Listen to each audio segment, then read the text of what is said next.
Since the funding plan is the first thing most clients look for in their reserve study, in this portion of the webinar, we'll show what it looks like when one is actually created.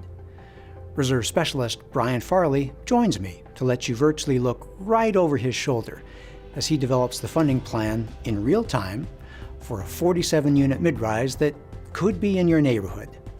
See what he looks for and see how influential all those factors are. Things like starting balance and funding goals. You might be surprised by what does and doesn't make a big difference. Follow along as Brian takes funding plan theory and turns it into reality. And that brings us to the heart of our program, diving into Brian's demonstration of how he develops a funding plan. For this part of the program, we're going to use our free online reserve calculator tool called UPlanet. This is the example property. It's a property that Brian selected from his portfolio of clients in Colorado. Not too old, 47 units, 2 buildings, 3 stories, outside asphalt parking, no particular exotic recreational amenities, pretty straightforward. I think it's a great case. And Brian, why don't you take it over now and show people what's going on and give them a little inside view to what we do. Excellent. I will go ahead and do that right now. So as you can see on my screen, this is the home page of our client center when a client logs onto our website to access their documents. So you can see here, this is the dashboard. And if you're a portfolio manager, your portfolio of properties will be here. And so for this example, we're going to select this property here. You can see it lands you on the documents page where you can access the reserve study. It also allows you to send a link to the reserve study. If you want to not have to include an attachment on an email, it will allow you to send a link to anybody and they can download it directly. As you can see, also, we have our prior reports that we've done. So it's a historical capture as well. Next, you'll see here user accounts. If you would either like to add a privileged user or just a view-only user, you will have those options to do so that anybody on your board or in your potentially ownership that you would like to have access to these documents will indeed have the ability to do so once you add them. But let's jump over here to the UPlanet tab.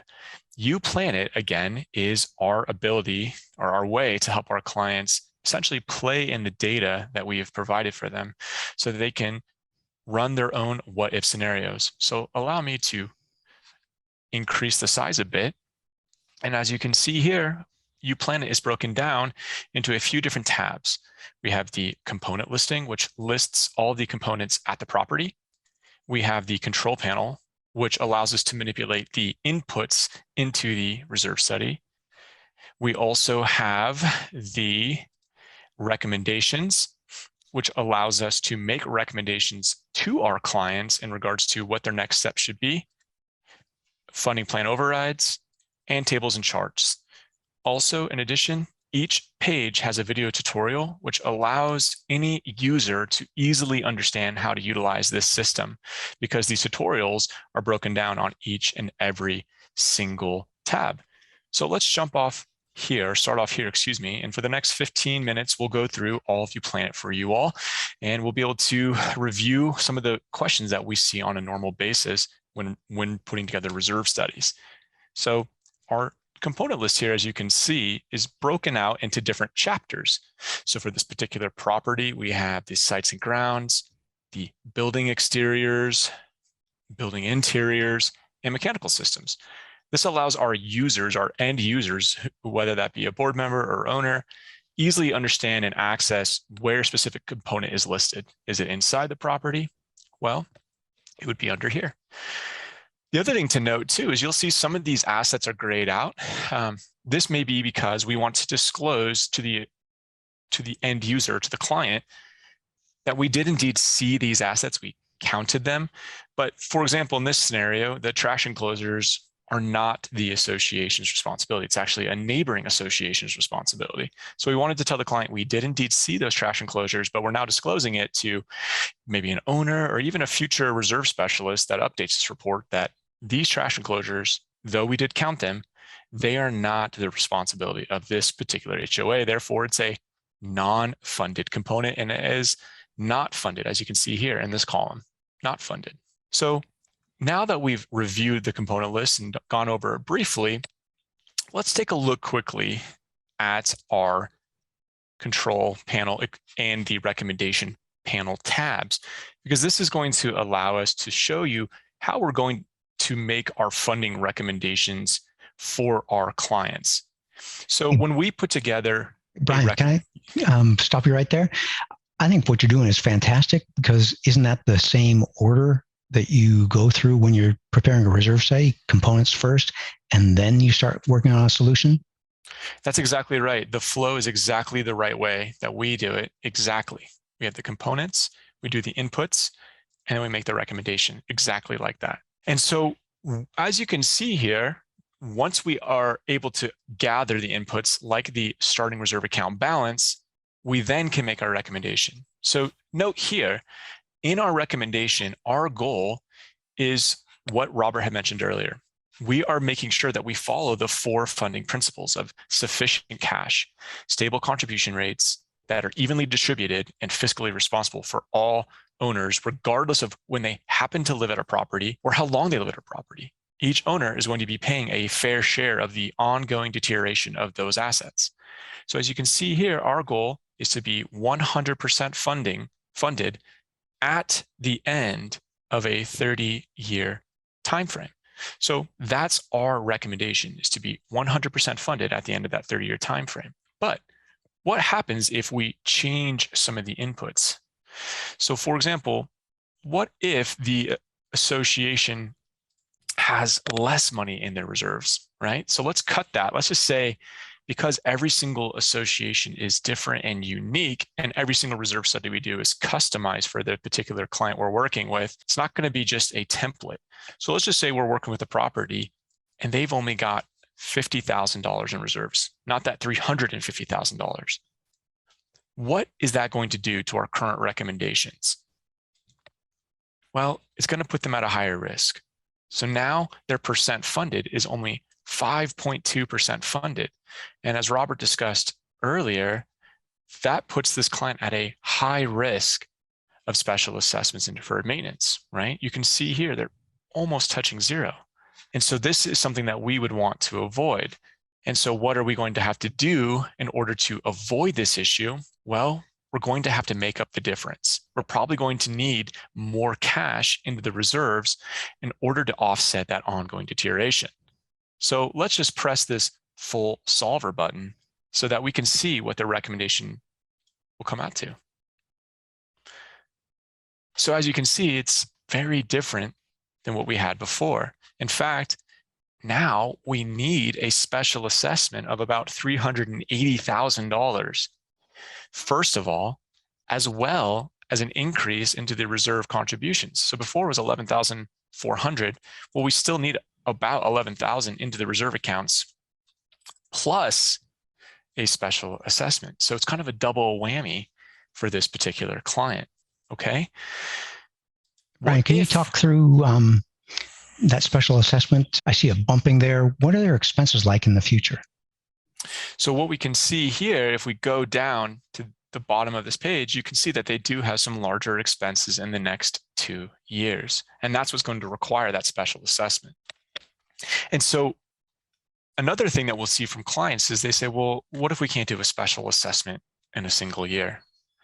And so one of the things we could do is potentially break out the special assessment into 3 separate tranches. And so as you can see here, I'm just inputting the data just like this. I'm going to now press the recalculate button.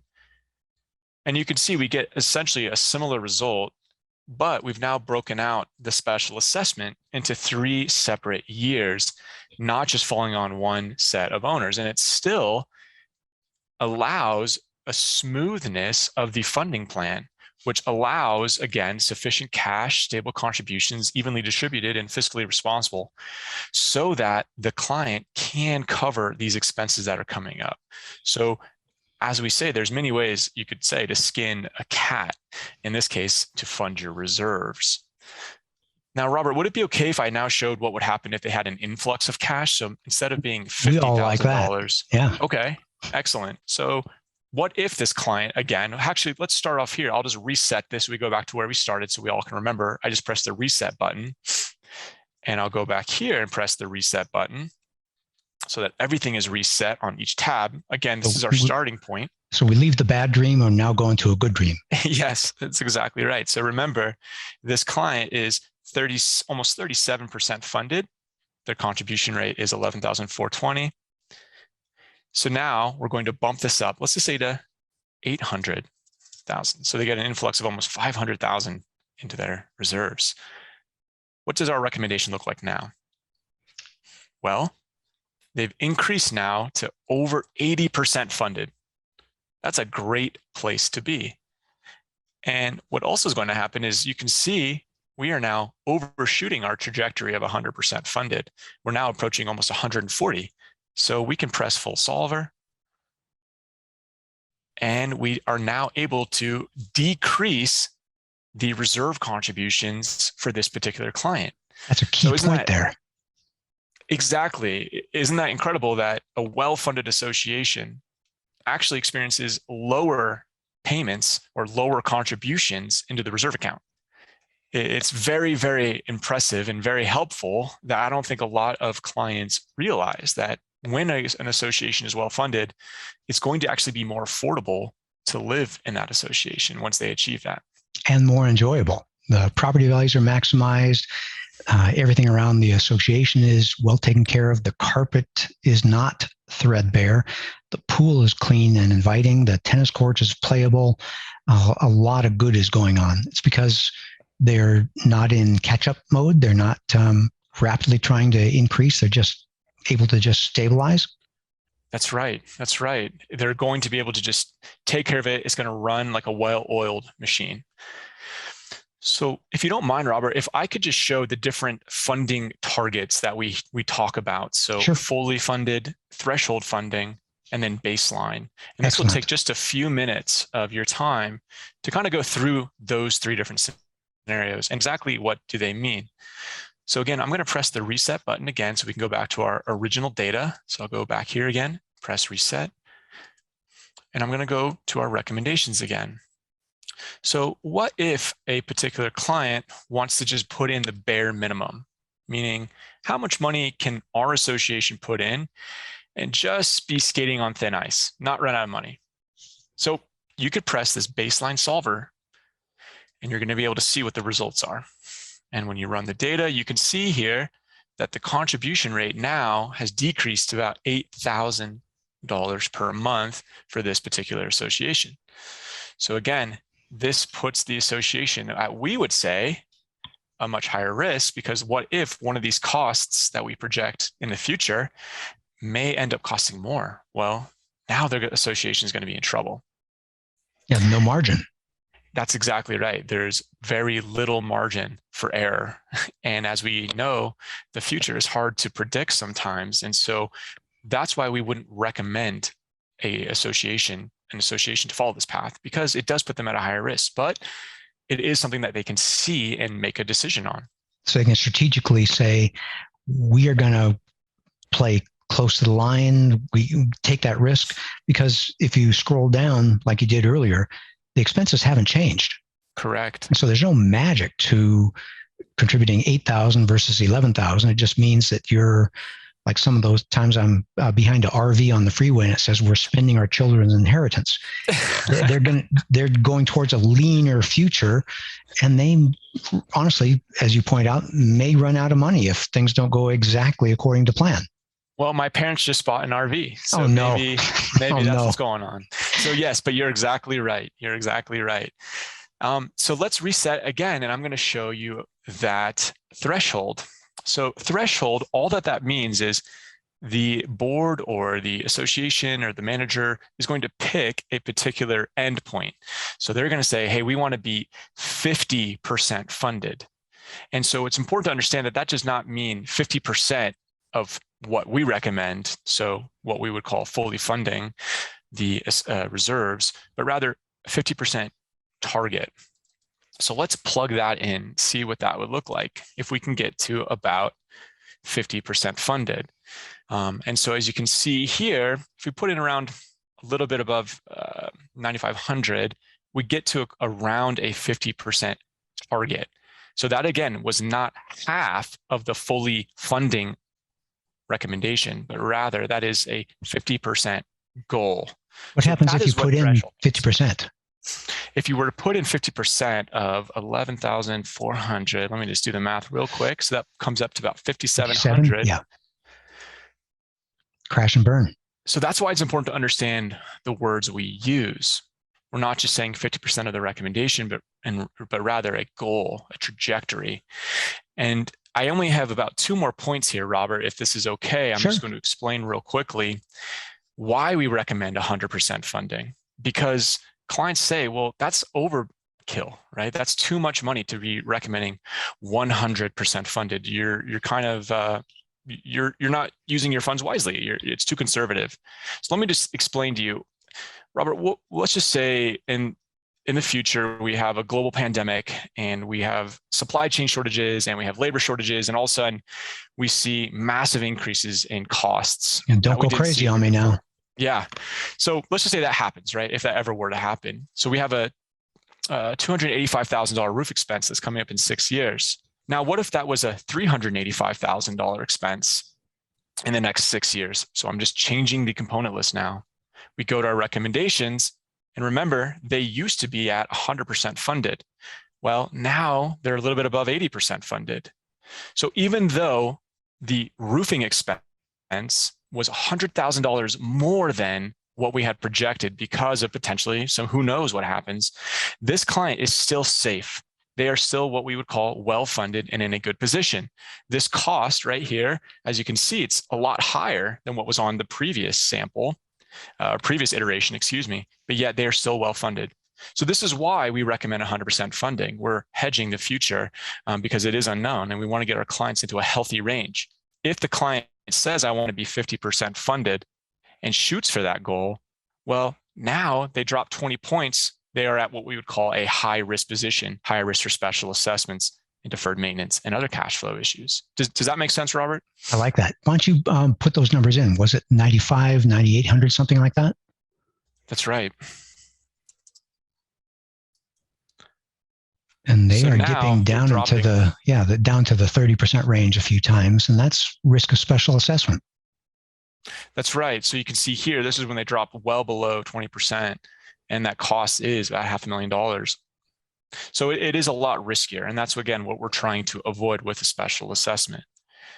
Now, the last thing I would like to touch on very briefly, if that's okay, is the question of inflation. So let me go again and reset all of our numbers so we have the original data back up. So inflation has been a hot topic lately because of obviously what we're seeing in the news, and it's real. So we get asked, okay, well, your reserve study is making a recommendation for 3% inflation for our reserve study. That's not adequate. And so what I want to show to you here now is what does the impact of increasing the inflation by just 1 percentage point have on our contribution rate. So again, here is where we started at. Here's our ending goal, okay? Now, I'm just going to increase inflation by 1 point. As night and day difference, here, yeah. Yeah, they're back to almost that less than 50% funded. So it's not the worst thing ever, but it's, in my opinion, that's extremely significant. Now, if we were to plug in what we're seeing inflation at reported on CPI reports today, I can imagine it looks pretty bad as well. Crash and burn. So my point here, Robert, is just to explain that we need to be very careful when changing the inflation and assumptions within the reserve study. By making just a simple 1 point change, it's going to have a massive impact on our overall recommendation for any particular client. So we need to be extremely thoughtful about that, not putting an excess burden on current owners to fund for that when the future will be kind of unknown from that perspective. Yeah. Can I just add that our goal is not recommendation stability. Our goal is accuracy. And there's a nuance there that we want to be right. And I just don't see, well, and you can talk a little bit about this. Clearly, we have high inflation right now, and that has meant that you and your team spend a lot more time on that component list, getting all those numbers up to current costs.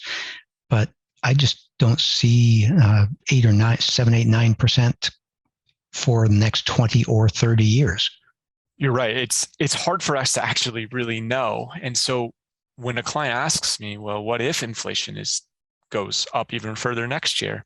What we do is we are talking to vendors on a monthly basis. We are talking to vendors actually on a daily basis for a lot of these components now. The best thing that we can do for an association's budget is to be updating their reserve study on an annual basis. That is going to be the best way to make sure that they have proper numbers put aside and proper recommendations for their reserves with updated data, is to be updating that. Because again, last year's reserve study is not accurately reflecting the current costs today. Yeah, so get the current costs with the updated data in the component list, and then use a normalish inflation value for the next 20, 30 years. That would be our recommendation. That's correct. Wonderful. Wonderful. Well, Brian, is this a good transition point? I would say so. I don't have anything more to add. So unless is anything else I can point out to you here, I would I'll put the control back in your hands. Cool. Okay, we'll leave that to reset the values to normal. We may have some questions directly related to you as we get to the Q&A time of this program. But let me take everyone back to where we left off. We introduced the sample. Brian talked about you plan it, and then he talked about making the choices that we make depending on if the client is well-funded, if they have the $800,000 or the $380,000 or just $50,000. We take the client from where they are and uniquely with their component list, their starting financial information, move them into the future. And there's a lot of factors going on, and I'm glad that we have a team made up of people like Brian helping our clients. At Association Reserves, we make the present less stressful and the future more secure. If you want to join us in this mission, please like this video and subscribe to our channel. Leave a comment down below on what you'd like to see us address in a future video. Let's plan for your best future.